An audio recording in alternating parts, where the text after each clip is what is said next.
केपी ओली भन्ने कस्तो जातका मान्छे फेला परे भने उनलाई अहिले एक नम्बर अपराधी नेपालको प्रचण्डै हो भन्ने लाग्छ।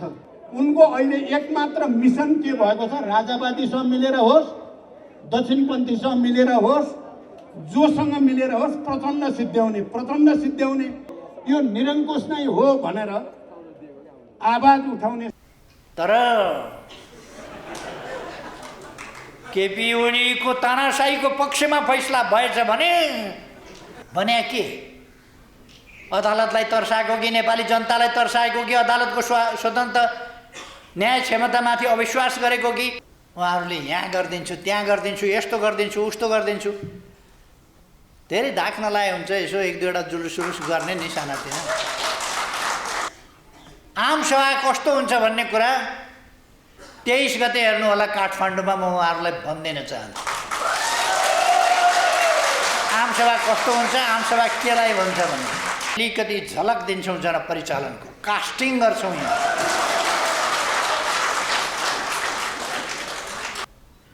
नत्र हामी उहाँहरूलाई आजको भोलि नै देखाइदिन्थ्यौँ जनसभा कस्तो हुन्छ, जनपरिचालन। धेरै सम्झिन लायकको मान्छे पनि होइन।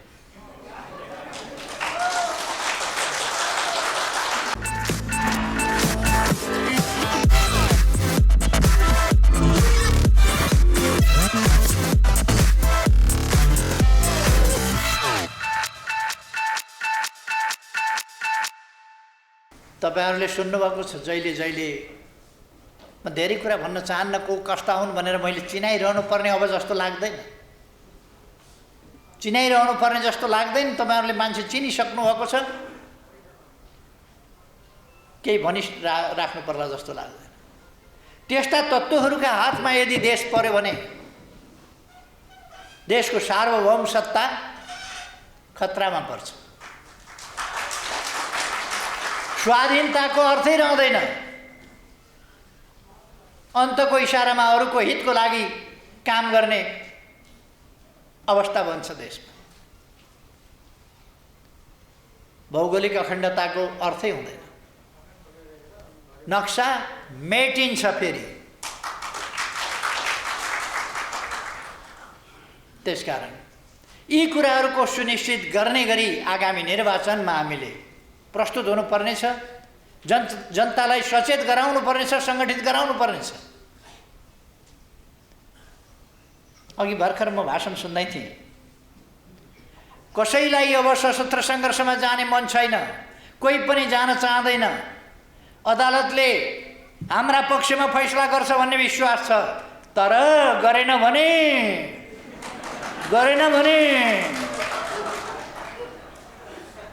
अब तपाईहरु बुझ्नुहोस्, कसैलाई अराजकता मचाउने इच्छा छैन, तर केपी ओलीको तानाशाहीको पक्षमा फैसला भएछ भने उहाँहरूको भाषण त्यो थियो। भने के अदालतलाई तर्साएको कि नेपाली जनतालाई तर्साएको कि अदालतको स्वतन्त्र न्याय क्षमतामाथि अविश्वास गरेको कि अदालतलाई धम्काएको कि के गरेको?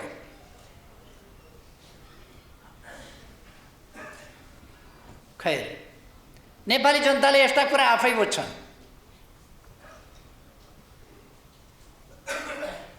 उहाँहरूले यहाँ गरिदिन्छु, त्यहाँ गरिदिन्छु, यस्तो गरिदिन्छु, उस्तो गरिदिन्छु, धेरै धाक नलाए हुन्छ यसो एक दुईवटा जुलुस गर्ने नि सानातिना। म उहाँहरूलाई भनिदिन चाहन्छु, खुट्टी देख्दै पत्याइयो कति बाँस नुहाएको तपाईँले भन्ने, कति बाँस नुहाउनुहुन्छ भन्ने कुरा लचक्कै नुहाएको पनि पत्याइयो।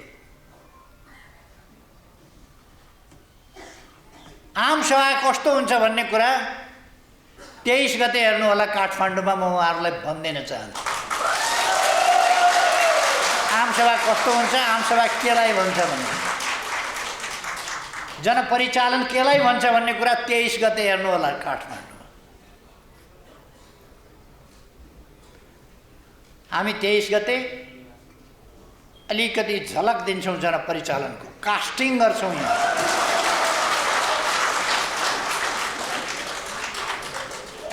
साँच्चैको जनसभा त्यसपछि आउँछ, जनप्रदर्शन त्यसपछि आउँछ।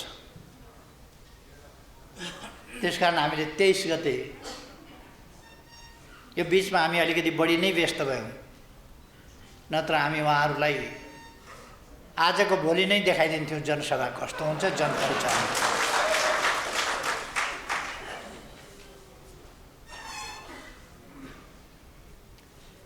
मलाई उहाँहरूतिर फर्किनु छैन, अल्झिनु पनि छैन। उहाँहरू धेरै सम्झिन लायकको मान्छे पनि होइन।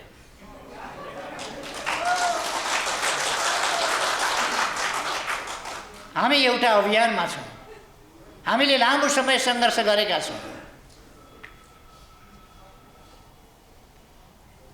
कतिपय साथीहरू अचम्म लाग्छ,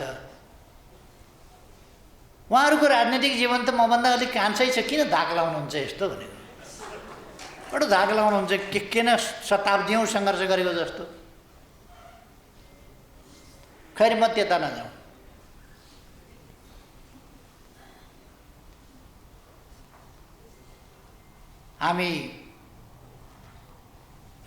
हामीले हाम्रो गन्तव्य निश्चित गरेका छौँ अगाडि नै, समृद्ध नेपाल, सुखी नेपाल। हामी नेपाल देशलाई समृद्ध बनाउन चाहन्छौँ र नेपाली जनतालाई सुखी बनाउन चाहन्छौँ।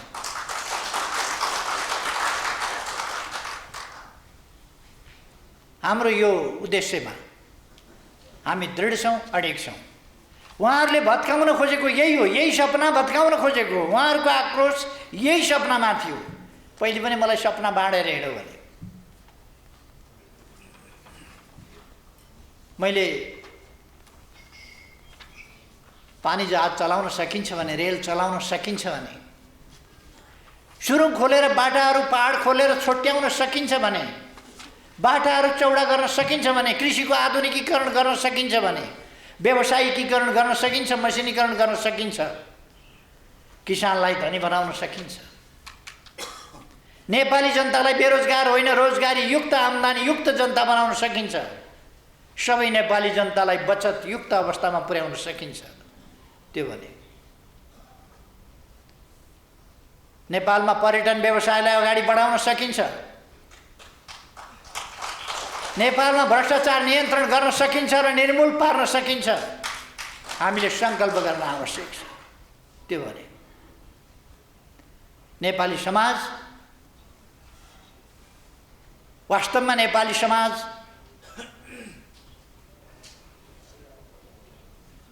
यो शताब्दी, लगभग 1 शताब्दीको अवधि नेपाली समाज 97 सालबाट गन्ने हो भने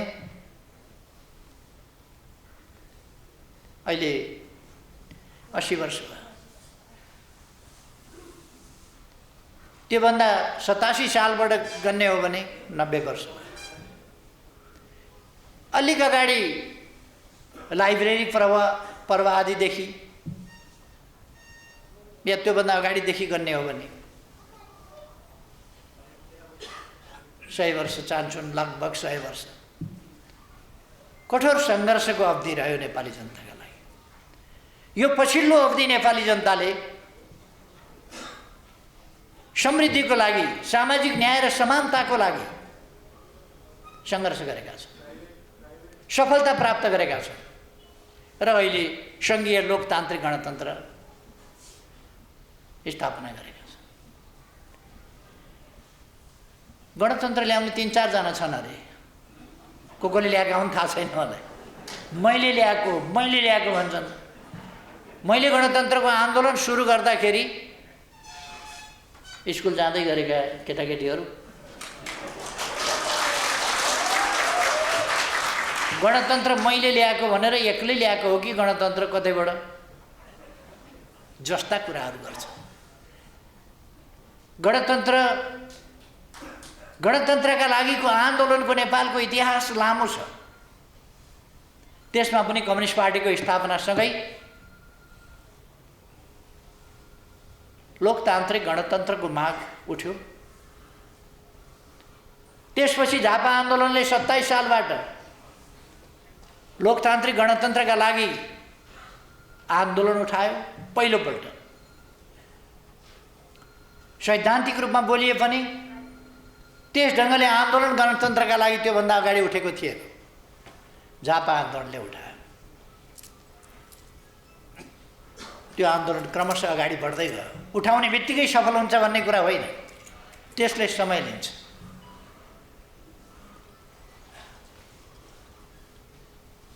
अहिले उहाँहरूका मुखमा एउटा खुब झुन्डेने गर्छ, बैलगाडा चढेर गणतन्त्र आउँछ भन्यो केपी ओलीले भनेर। माया लाग्छ यिनीहरूले भन्ने कुरा केही नभेट्टाएपछि बैलगाडा चढेर अमेरिका जानु जस्तै हो भन्यो भनेर। मैले कति बेर कुन अवस्थामा बोलेको थिएँ? हाम्रो पार्टीको माग त्यति बेला आन्दोलनको अवस्था र परिस्थिति अनुसार हाम्रो आन्दोलनको माग नै संवैधानिक राजतन्त्र भन्ने थियो। आन्दोलनमा नेपाली कांग्रेस पनि थियो, नेपाली कांग्रेसको विधानमा थियो संवैधानिक राजतन्त्र।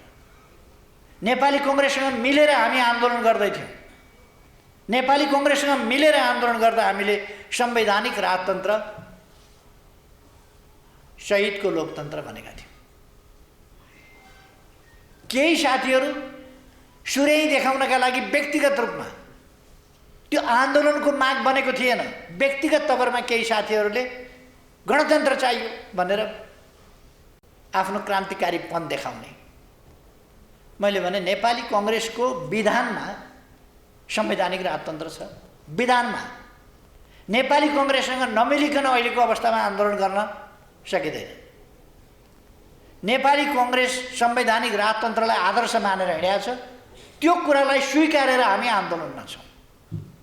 अनि आन्दोलनको माग एकातिर केही साथीहरूले क्रान्तिकारिता देखाउँछन्। त्यो क्रान्तिकारिता त धेरै अगाडि मैले व्यवस्थित रूपमा उठाएको माग हो, तर अहिलेको आन्दोलनको माग होइन। किनभने हामीले अहिलेको आन्दोलनको माग त्यो गरेका छैनौँ।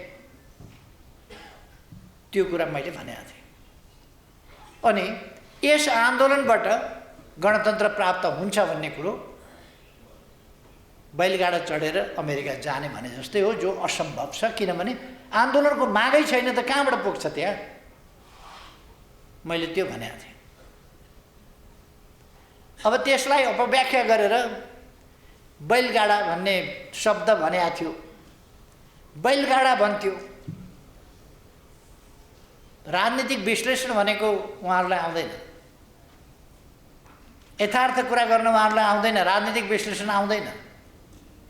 अनि उहाँहरू भन्नुहुन्छ बैलगाडा भन्थ्यो, गणतन्त्रकै पक्षमा थिएन। उहाँहरू जस्तो लुकेर ज्ञानेन्द्र कहाँ गएर राति राति रक्सी खाएर लोकतन्त्रका विरुद्ध षड्यन्त्र गर्ने बानी मेरो छैन। मैले नभनेको। ज्ञानेन्द्र कहाँ गएर राति राति लुकेर कतिपल्ट रक्सी खानुहुन्छ? मेरो त्यो बानी छैन। त्यस्तो लुकीचोरी कामहरू गर्ने आदत छैन। म जे भन्छु, जे गर्छु खुल्ला गर्छु, पारदर्शी ढङ्गले गर्छु।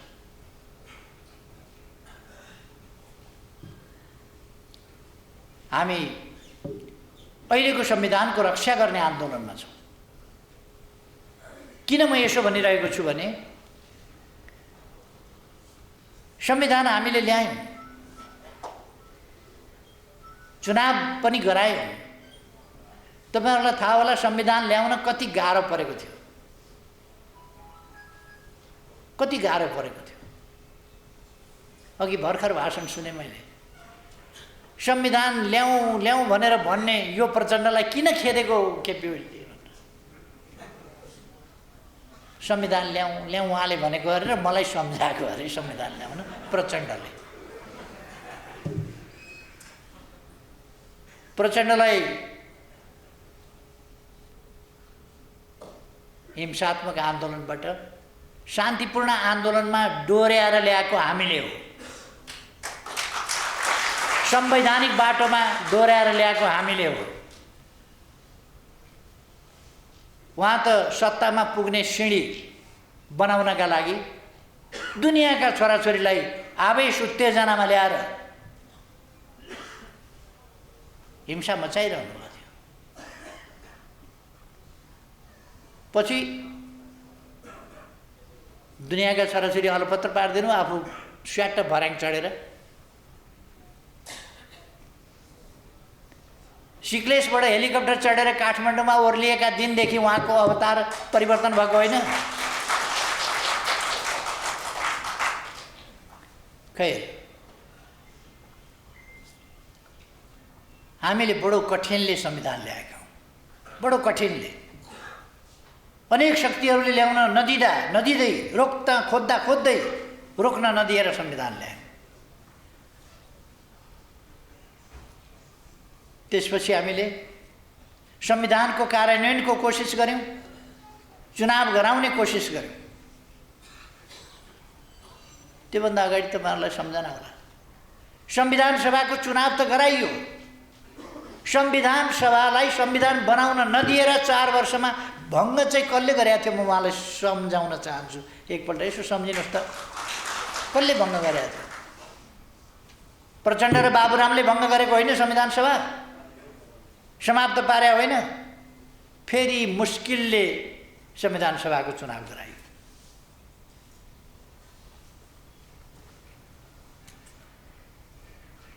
माघ 8 गते संविधान जारी गर्ने भनिएको थियो। माघ 8 गते संविधान जारी हुन्छ भनेर माइक निमट्दै हान्दै गरेर मेरो छातीमा माइकले हाने होइन, बसेकै ठाउँमा।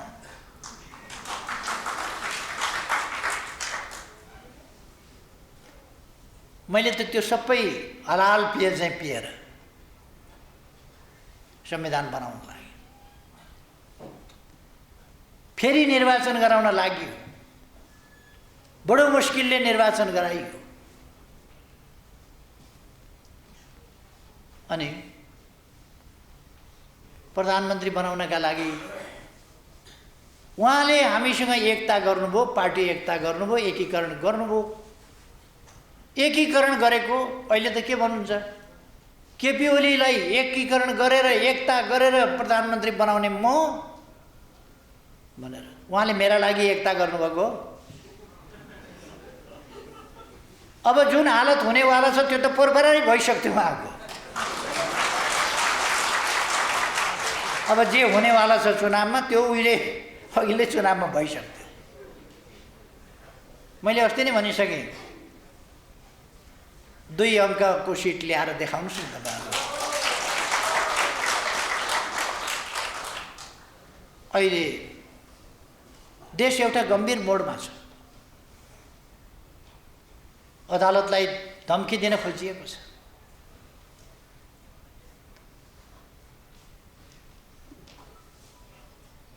केही वकिलहरूलाई उहाँले धन्यवाद दिनुभयो। केपी ओलीका विरुद्ध बहस गर्ने वकिलहरूलाई धन्यवाद दिन्छु भनेर आमसभामा भन्दै हुनुहुन्थ्यो। अचम्म लाग्यो। वकिलहरूको त वकालत गर्ने काम हो, ठिक ठाउँबाट वकालत गरिदिए भए हुन्थ्यो। बेठिकतिर गर्नलाई पनि छुट छ उहाँहरूलाई, त्यसमा मलाई केही भन्नु छैन। अदालतमा मुद्दा छ।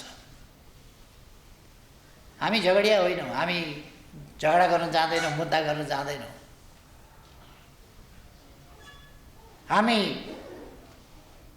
निर्वाचन आयोगमा पनि हामी नै असली पार्टी हौँ भनेर दरखास्त हाल्न गएनौँ। उहाँहरू दरखास्त हाल्न जानु, अलिक पछि हाम्रो दरखास्त फिर्ता लिउँ भन्न जानुभयो। केपी ओलीलाई मात्रै निकाले हो, अरू केही पनि भएको छैन भनेर।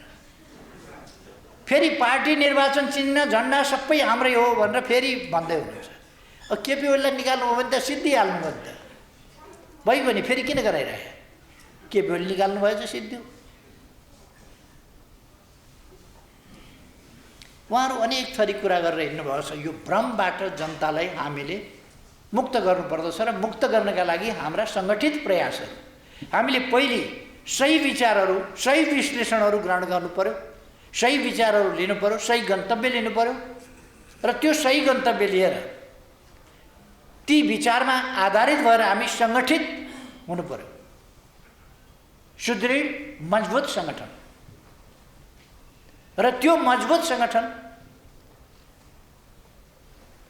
अत्यन्तै गतिशील ढङ्गले अगाडि बढ्नु पर्यो, अनुशासित ढङ्गले अगाडि बढ्नु पर्यो।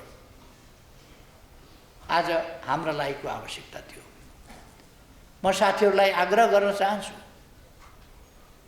मार्क्सवादी दर्शनबाट निर्देशित छौँ हामी, मार्क्सवादी लेनिनवादी सिद्धान्तबाट निर्देशित छौँ हामी, मदन भण्डारीका सामयिक विचारहरूमा आधारित जनताको जनवादबाट निर्देशित छौँ हामी। त्यस अनुसार अगाडि बढौँ हामी। स्पष्ट हुनुपर्दछ, यसमा हामी अलमलमा हुनु पर्दैन। हामीले लिएको जनताको जनवाद, मदन भण्डारीले अगाडि सार्नुभएका विचारहरू नै हुन् र त्यही विचारकै आधारमा हामी सङ्गठित भएर अगाडि बढेका छौँ। सही बाटो त्यही नै हो। अहिले हामी हिँडिरहेको बाटो, अरू पनि हिँडिरहेको बाटो चाहिँ त्यही हो। उद्देश्य के होलान्, फरक होलान्, बेग्लै कुरा हो। तर केही संविधान नमान्ने तत्त्वहरू, हिंसा फैलाउने तत्त्वहरू बाहेक जो संविधान अन्तर्गतका शान्तिपूर्ण मूलधारका राजनीतिमा सक्रिय छन्, उनीहरूले हिँडिरहेको बाटो भनेको मूलतः जननेता मदन भण्डारीले भनेकै बाटो हो। त्यसको अंश होला, त्यसको पूर्णता होला। हामीले हिँडिरहेको बाटो मदन भण्डारीले अगाडि सारेका विचारहरूको सम्पूर्णताको बाटो हो। अरूले हिँडेको अलिक अंश समात्या होला, तर त्योभन्दा बाहिर अरूका पनि सोचहरू चाहिँ छैन। हाम्रो जस्तो उहाँहरू पूर्णतामा पुग्नुभएको छैन। हामीले ती विचारहरूलाई लिएर सुदृढ सङ्गठन, अब पार्टीमा हिजोको जस्तो व्यक्ति व्यक्तिका गुट, समूह समूहको पार्टी, समूह समूहको मोर्चा जस्तो पार्टी यो होइन। अब हाम्रो पार्टी एक ढिक्का पार्टी हो। उहाँहरू अलिकति जानुभयो, उहाँहरू अलग भएर जानुभयो। यद्यपि हामीले निकालेका छैनौँ, पार्टी फुटको घोषणा भएको छैन, केही पनि छैन। उहाँहरू अलग भएर जानुभएको छ, उहाँहरू उफ्रिरहनु भएको छ।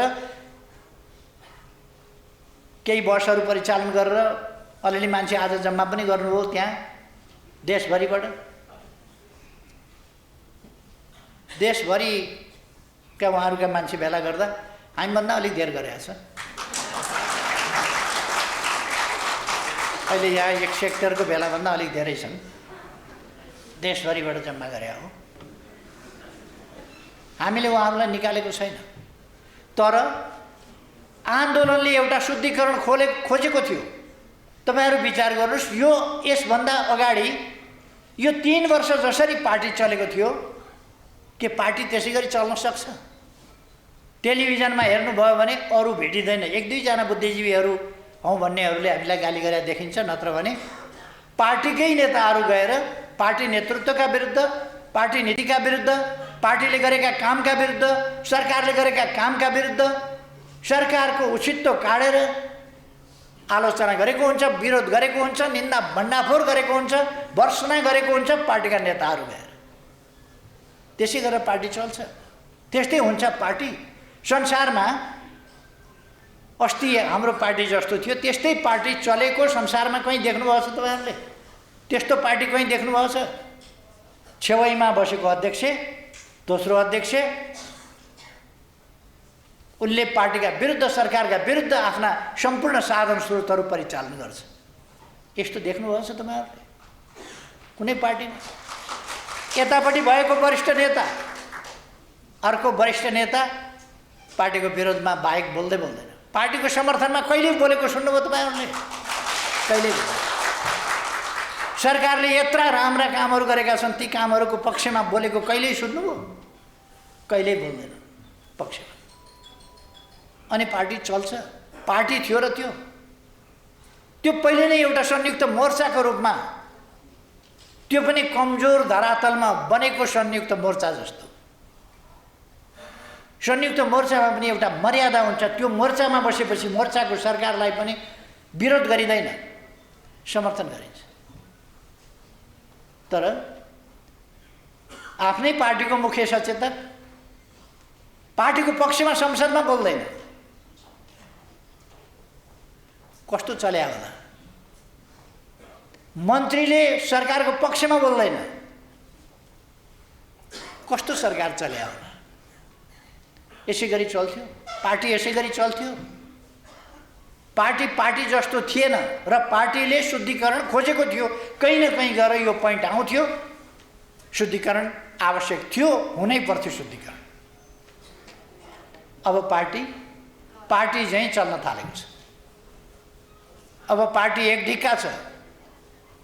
अब आधाले यता तान्ने, आधाले यता तान्ने रथ जस्तो हुँदैन। पार्टी एकैतिर तानिन्छ। हाम्रो सिङ्गो पङ्क्ति एकैतिर जान्छ अगाडि। हामी निर्वाचन सम्पन्न गर्छौँ, बहुमतको सरकार बनाउँछौँ, त्यसपछि सरकारमा हुनेहरू देश विकासको काममा जुट्छौँ, देशलाई सुशासन दिने काममा जुट्छौँ र सिङ्गो पार्टी मङ्सिर 2 गतेदेखि सुरु हुने महाधिवेशनमा लाग्छ अत्यन्तै स्वस्थताका साथ। यसमा खास प्रतिस्पर्धाको छुट हुन्छ, तर अस्वस्थ प्रतिस्पर्धा गर्न मिल्दैन। स्वस्थ प्रतिस्पर्धा। अब हामीले फेरि उही कुरा दोहोऱ्याइरहन दिन सक्दैनौँ। यस्तै घटना फेरि दोहोरिनु हुँदैन हाम्रो आन्दोलनमा, हाम्रो पार्टीमा। यो घटनाक्रम त सिद्धिँदै जाने हो, सिद्धिँदै जाने हो, सिद्धिँदै जाने हो। एकजना मित्रले अस्ति भने, के ठान्या छ मलाई केपी ओलीले महान जनयुद्धको नेतृत्व गरे हौँ भनेर। मैले हाम्रो घरको एउटा तिल्के भन्ने गोरु थियो, त्यो सम्झेँ। एउटा जमानामा त्यो तिल्के भन्ने गोरुले अरूलाई देख्नै हुँदैन थियो। सिङौरी खेलिहाल्नुपर्ने, भुइँ खोस्रै हाल्नुपर्ने, धम्काइहाल्नुपर्ने, तर्साइहाल्नुपर्ने, फाँफो गाँगो गरिहाल्नुपर्ने। अनि अलिक भाइलेन्ट खालको थियो, त्यस कारण अरू डराउँथे। एक दिन अलिक बर खालको अलिक भर्खरको जवान गोरु फेला परेछ। तिल्के अलिक बुढो भइसकेको थियो। तिल्केले फाँफो गरेर टेरेन त्यो केटाले। छिटो गोरु त नटेरेर गयो। तिल्के आछ्यो भने ए बुढा के खोज्या हो। अनि तिल्केले सिङ यसो जोडायो, बलिया भर्खरका सिङका अगाडि बड्याक्क तिल्के गोरुको सिङ भाँचिदियो त्यसले। सिङ फुक्लिएपछि सिङ फुक्लिएको रिस पनि छ। कति रिस उठाउला त्यो तिल्केलाई भन्नुहोस् त। सबैलाई हर्काएर थर्काएर, फोँ गर्दाखेरि भगाएर, भित्तो हान्दाखेरि तर्साएर, भुइँ खोस्रिँदा भगाएर हिँडेको तिल्के एउटा अस्ति जन्मेकोले भगाइदियो, सिङ फुकालिदियो। रगत बगिया छ सिङबाट। तिल्केलाई झोक चल्या छ। जति झोक चले पनि के गर्ने, सिङ जोड्न जान मिलेन, भत्किया सिङ। अनि परतिर गएर ठुल्ठुला राता आँखा पार्दै हेर्दै फाँफु गर्दै गर्दै तिल्के आफ्नो बाटो लाग्यो।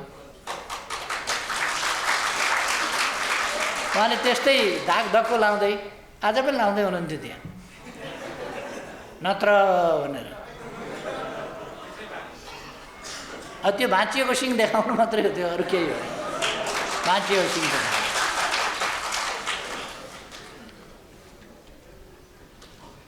हामी उहाँहरूसँगको हाम्रो कुनै प्रतिस्पर्धै छैन, कुनै प्रतिस्पर्धा गर्नु पनि छैन। जनताको, नेपाली जनताको उहाँहरूसँग कुनै सकारात्मक क्रियाकलापको, सकारात्मक सोचको, सकारात्मक विचारको, देशभक्तिको, लोकतान्त्रिकताको अथवा जनपक्षीय कुनै कुराको, जनताप्रति संवेदनशील हुने कुराको अथवा विकास निर्माण गर्ने कुराको सन्दर्भमा उहाँहरूसँग जनताको कुनै आशा छैन, भरोसा छैन, विश्वास छैन, आशै छैन केही पनि भने उहाँहरूको किन वास्ता गरिरहनुपर्छ? त्यसर्थ हामी अगाडि आफ्नो ढङ्गले बढ्दै जान्छौँ। हामीले बिल्कुल अनुशासित पार्टी निर्माण गर्नुपर्छ, बिल्कुल अनुशासित पार्टी। हाम्रा जनवर्गीय, पेशागत र सामुदायिक सङ्गठनहरू बिल्कुल अनुशासित हुनुपर्दछ, एक ढिक्का हुनुपर्दछ, देश र जनताका हितप्रति समर्पित हुनुपर्दछ, आफ्ना स्वार्थप्रति होइन। त्यस हिसाबले अबको आन्दोलन, अबको पार्टी, अबका सङ्गठन त्यस हिसाबले अगाडि बढ्नुपर्छ। सबैले मौका पाउँछ, अवसर पाउँछ, तर अस्वस्थ ढङ्गले अवसर लिने ओर्ने तरिका उहाँहरूको तरिका हो, त्यो उहाँहरूसँग गयो। एउटा राम्रै सायद इतिहासले यो एक दिन त खोजेकै थियो, यति बेरै आयो। हामी त्यस अनुसारको आन्दोलन अगाडि बढाउनुपर्छ। म साथीहरूलाई आग्रह गर्न चाहन्छु, तपाईँहरूका समस्या छन्, तपाईँहरूका समस्या पेसागत क्षेत्रका समस्याहरू, विभिन्न सेक्टरका समस्याहरू मैले सुनेको छु। तर तपाईँहरूलाई थाहा छ, मैले अलिक पर्याप्त ध्यान दिन भ्याएको छैन। कस्तो हालतमा म रहेँ, एउटा पार्टीको सरकार भने पनि, हामीले 2/3 सरकार, झन्डै 2/3 सरकार भने पनि सरकारको हालत के थियो भन्ने कुरा सरकारबाट भागेर हिँडेका मन्त्रीहरूका भाषण तपाईँले सुन्नुभयो भने थाहा पाउनुहुन्छ। त्यस्ता मन्त्री लिएर, ती मन्त्री मैले छाने होइन, ती बोकाका मन्त्री कसरी काम गरेर रहेछु मैले, कसरी सरकार चलाएको रहेछु मैले, तपाईँहरू अनुमान गर्न सक्नुहुन्छ। अघि एउटा कमेन्ट हेरेँ, एकजना मन्त्रीले केपी ओलीलाई घुँडा नटेकाइन्जेलसम्म यो आन्दोलन बिसाउँदैन उदम भनेछन्, तलतिर कमेन्ट लेखेछ, ए मल मन्त्री किसानलाई रुवाउनुसम्म रुवायो, अहिले फुर्ती गर्छौ भनेर। वास्तवमा त्यो भनेको पनि नमान्ने, गर्न पनि नगर्ने, अरूलाई गर्न पनि नदिने। अब नेपालमा मलको अभाव हुने छैन, अरूलाई गर्न पनि नदिने, आफू पनि नगर्ने, यसो गर्न भनेको पनि नमान्ने। कस्तो पीडा बोकेर म प्रधानमन्त्रीको कुर्सीमा बसे पनि कस्तो पीडा बोकेर बसेको थिएँ। पार्टीको अध्यक्ष भए पनि वरिपरि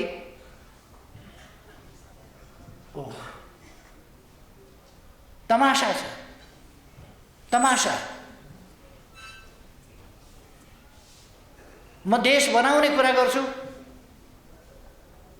उनीहरू आफ्नो कुरा गर्छन्। मलाई पद चाहियो, मलाई यो चाहियो, मलाई प्रधानमन्त्री अहिले चाहियो, मलाई अध्यक्ष चाहियो। कस्तो केटाकेटीको झगडा जस्तो सुन्दैखेरि अचम्म लाग्यो।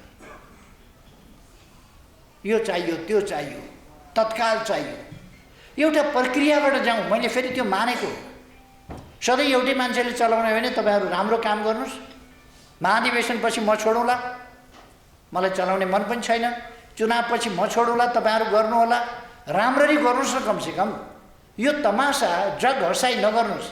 आन्दोलनलाई असफल बनाउने, सरकार असफल बनाउने, पार्टी असफल बनाउने, त्यो कुरा नगर्नुहोस्। मैले धेरै भने, पछि भनेको क्या हो क्या। अस्ति एकजनाले भने, एकजना नेतासँग, प्रधानमन्त्रीले त, केपी ओलीले त छोडिदिन्छु भनेकै छ त तपाईँहरूलाई। अब यो छोडिदिन्छु भन्ने कुरा के हो के हो? दुईपल्ट किडनी फेरिसक्यो, झन्तगडा भएर आउँछ, के छोड्छ? अब अलिक पछि त यन्त्र किडनी बन्छ अरे, मेसिनको किडनी, मान्छे पनि चाहिएन, त्यो हालेर झन् साह्रो स्वस्थ हुन्छ, के छोड्छ? त्यसकारण उधारो नमान्ने, हाताहाती, नग्दा नग्दी, हाताहाती। यो त कहिल्यै नमर्ने भयो भनेर कहाँ हुन्छ त्यस्तो? प्रकृतिले मान्दैन नि त्यो त, मान्छे त मर्छ नि एक दिन। उहाँहरूलाई चाहिँ के भने, यो किडनी हाल्नु परिन्जेल किडनी हालेर बाँच्छ, किडनी मसिनको आउँछ, मसिन हालेर बाँच्छ, यो त केही नहुने भयो यसलाई त भन्ने उहाँहरूको। त्यस्ता साथीहरूका बिचमा ती साथी है, त्यस्ता साथीका बिचमा मैले कसरी काम गरेँ होला? अहिले यसरी सत्तो शराब गर्दै हिँड्नेहरूका बिचमा मैले कसरी काम गरेँ होला?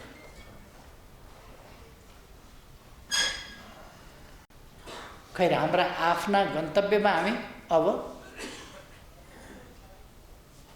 एउटा अनुकूल वातावरण बनेको छ, पार्टी एक ढिक्का बनेको छ, एक डिरेक्सनमा सही डिरेक्सनमा अब ठिक ढङ्गले अगाडि बढेको छ।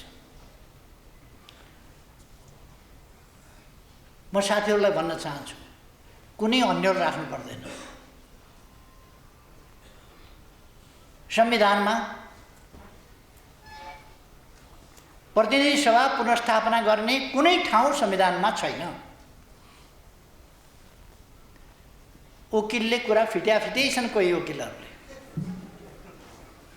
एकजना बाजे वकिललाई पनि लिएर गएछन् त्यहाँ तमासा देख्न।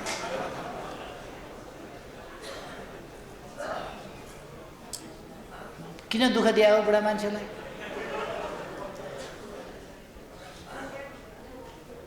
लगेछ।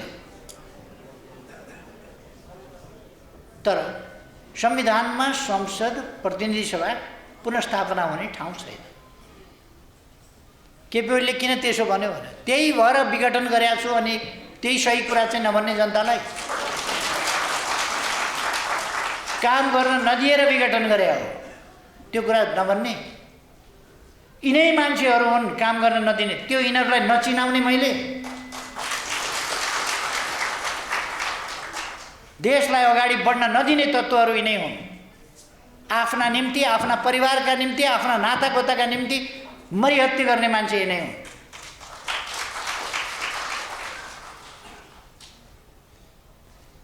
अस्ति बडो मार्मिक ढङ्गले एउटा नेताले भाषण गरे। नातावाद कृपावादको विरोध गर्ने केपी ओली, उसका पो छोराछोरी छैन त। हाम्रा त छोरी छन्, हाम्रा त ज्वाइँ छन्, हामीले त हेर्नुपर्छ, हामीले त उनीहरूको ख्याल राख्नुपर्छ, उनीहरूको साथ पुस्ता बनाउनुपर्छ। उसको पो कोही छैन, ऊ केही गर्दैन, हामीले त हेर्नुपर्छ भनेर कमसेकम खुलेआम त्यति स्वीकारेकोमा धन्यवाद छ। देशका लागि काम गर्ने होइन रहेछ, जनताका लागि काम गर्ने होइन रहेछ। उहाँलाई यस ठाउँसम्म ल्याइ पुर्याउने तमाम ती सहयोगी योद्धाहरू, ती साथीहरू के हालतमा छ?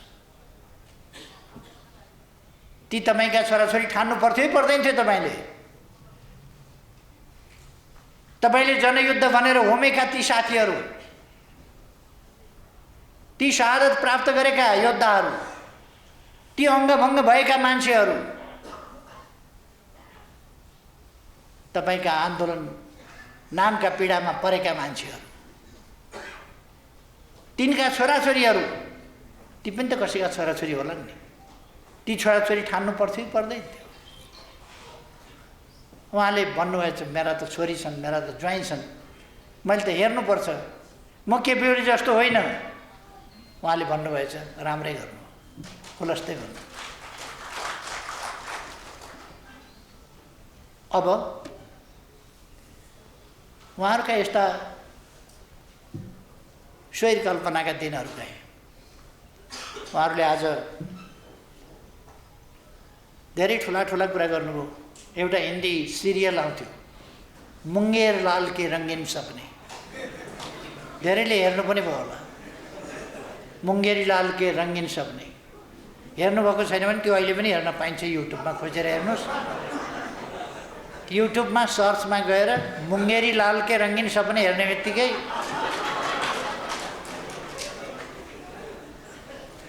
मुङ्गेरी लाल के रङ्गीन सपनेमा एउटै मुङ्गेरी लाल छ, यहाँ दुईटा मुङ्गेरी लाल छ।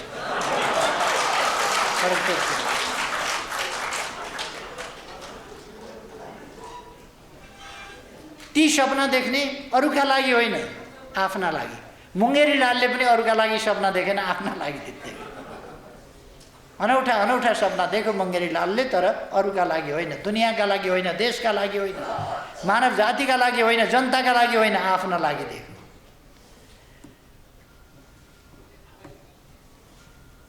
हामी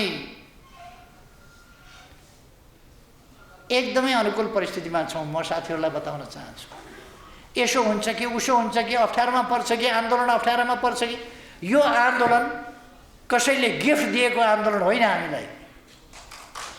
हामीले रगत बगाएर सिर्जना गरेको आन्दोलन हो। हामीले पसिना बगाएर सिर्जना गरेको आन्दोलन हो। हामी जेल खटेर पिटाई खाएर यातना सहेर निर्वासनमा गएर भूमिगत गएर अथवा जागिर खोसाएर जागिर धरापमा पारेर पेसा छोडेर परिवारलाई सम्झाउँदै बुझाउँदै गरेर कष्टको भुमरीमा छोडेर पनि निर्माण गरेको आन्दोलन हो। त्यसकारण यो आन्दोलन कसैले किस्तीमा राखेर गिफ्ट दिएको आन्दोलन होइन जो धरापमा परोस्। यो आन्दोलन कुनै कर्कलाको पानी जस्तो होइन। त्यो यसो हल्लियो हावा चल्यो कि फुत्रुक्क भैमा जाने त्यस्तो आन्दोलन होइन। यो आन्दोलन बलिदानबाट आएको आन्दोलन हो। त्यसकारण यो आन्दोलन कुनै धरापमा पर्छ कि भन्ने चिन्तै नलिनुहोस्। यता गए पनि उता गए पनि जे भए पनि यो होला कि त्यो होला कि यस्तो होला कि उस्तो होला कि भन्दै नभन्नुहोस्। अब चुनावको तयारीमा जुट्नुहोस्। चुनावमा जाने मैले भनिरहनु पर्दैन होला।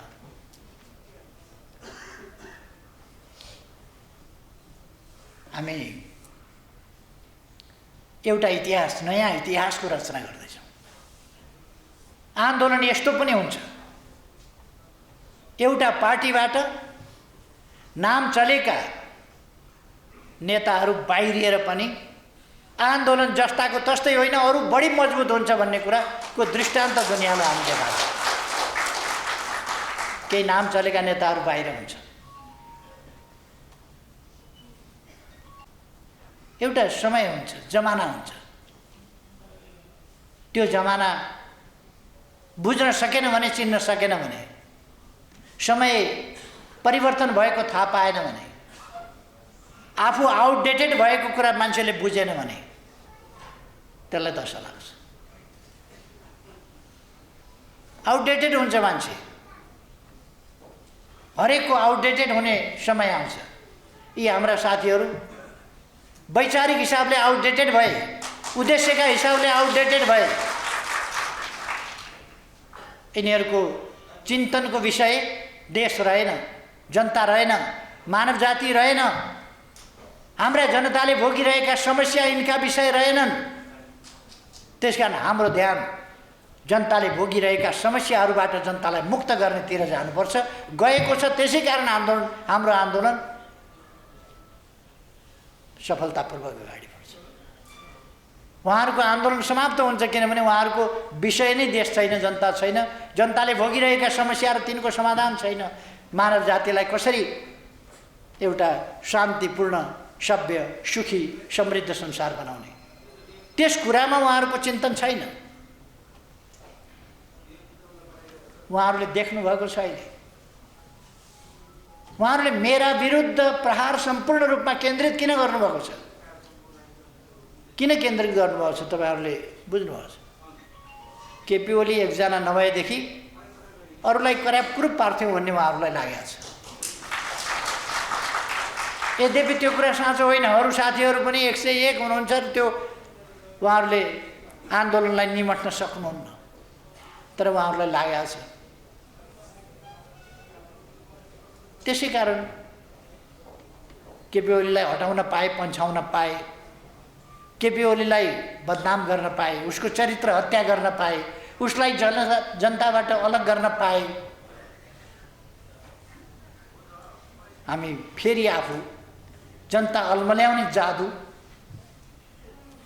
त्यो लाउन सक्थ्यौँ भन्ने उहाँहरूलाई छ। मैले उहाँहरूको जादु चिनेको छु। जादु देखाउन खोज्नुभयो भने भनिदिइहाल्छु, यो यहाँनिर यसो गर्यो। उहाँहरूको कुनै जादु लाग्नेवाला छैन। उहाँहरू बडो टुनामुना गर्न खोज्नुहुन्छ। ती टुनामुना मलाई थाहा छ, म त्यो टुनामुना हुन दिनेवाला छैन। त्यसै कारण उहाँहरू मेरा विरुद्ध केन्द्रित हुनुहुन्छ, यसले स्पष्ट पारिहाल्छ।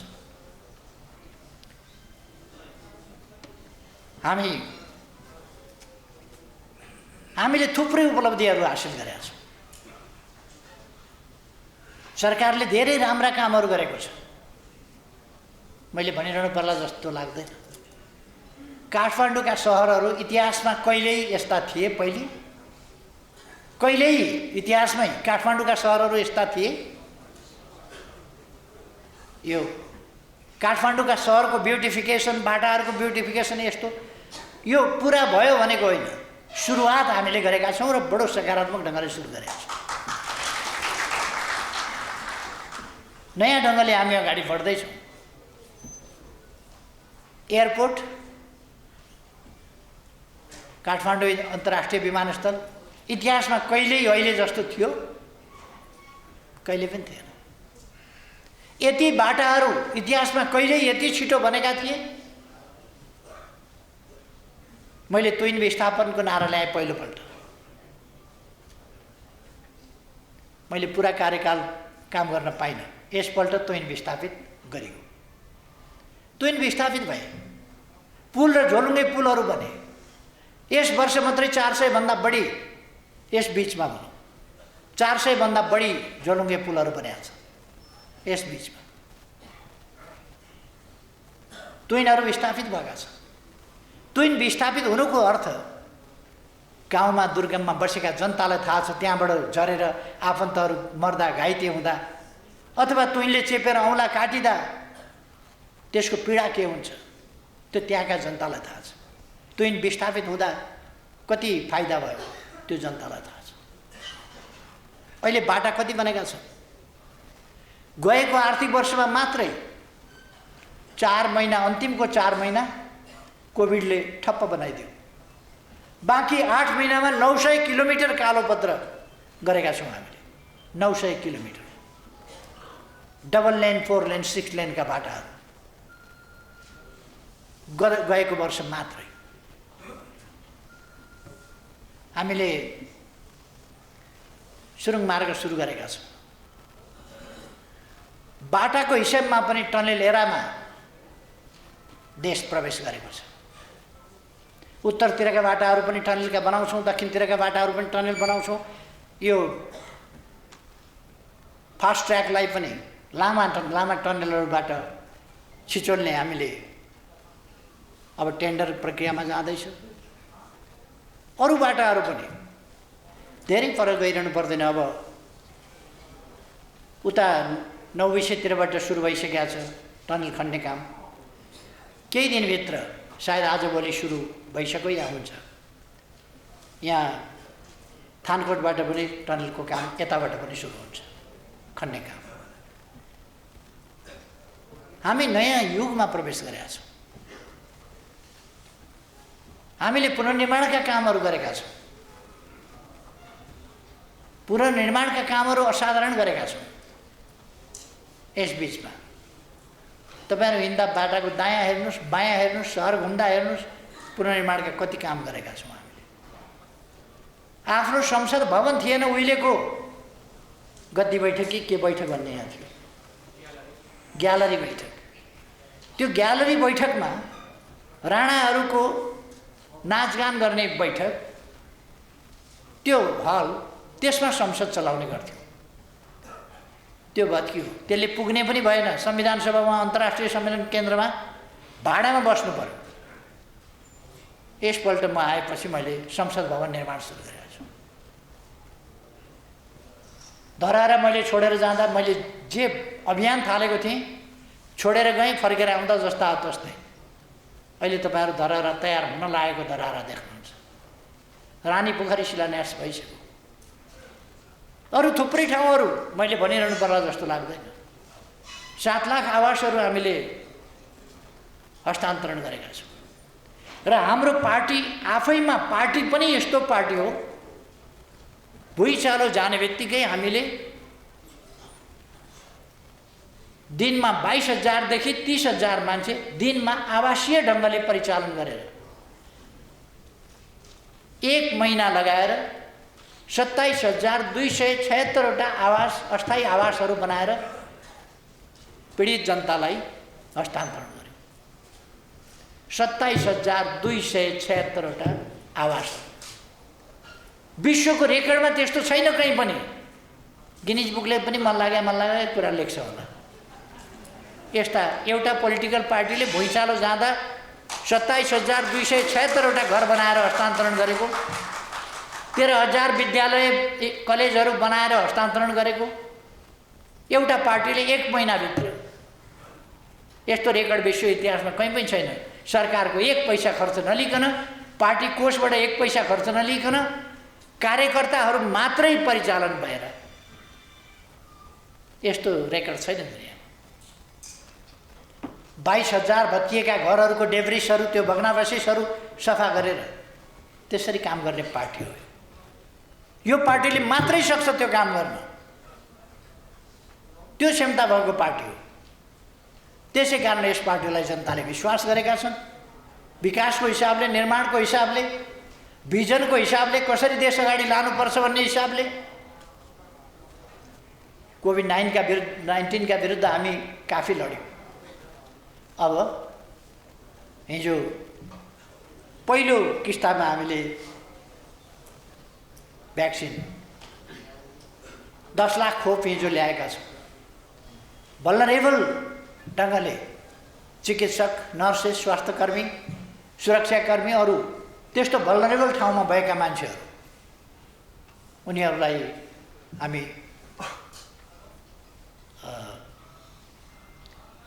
पहिलो प्राथमिकतामा वितरण गर्दैछौँ। 4,30,000 मानिसहरूको हामीले सङ्कलन गरिसकेका छौँ।